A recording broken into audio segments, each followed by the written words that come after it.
Hello ladies! Suntem în a treia zi a challenge-ului, așa că haideți să vă arăt varianta de astăzi.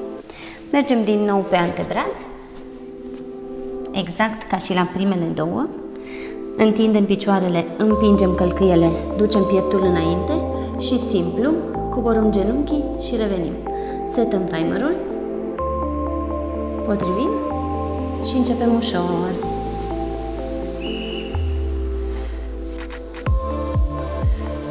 Nu uităm să ținem spatele drept, abdomenul bine încordat.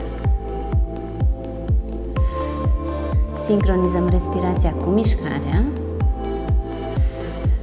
Mai avem 30 de secunde.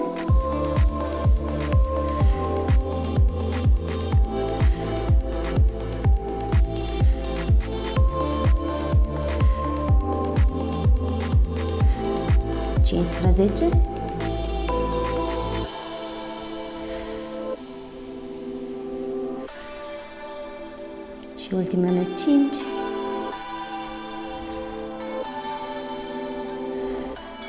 Și stop. Ne retragem și relaxăm. Scuturăm brațele. Ne pregătim pentru seria 2. Mergem pe alte brațe. Întindem și începem.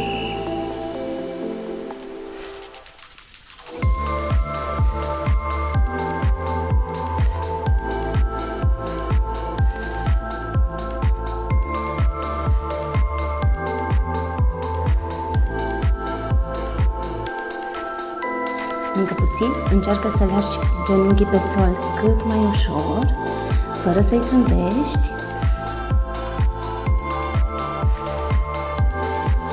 (15 secunde).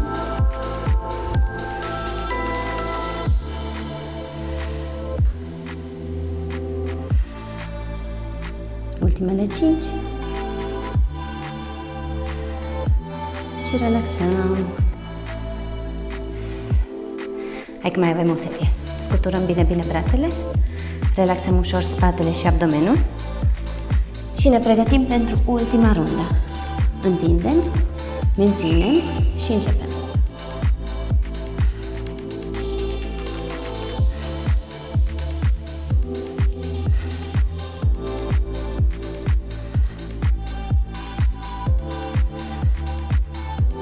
(30 de secunde).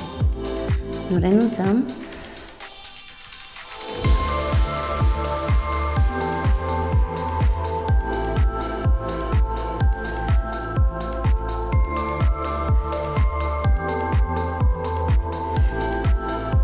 Și ultimele 10.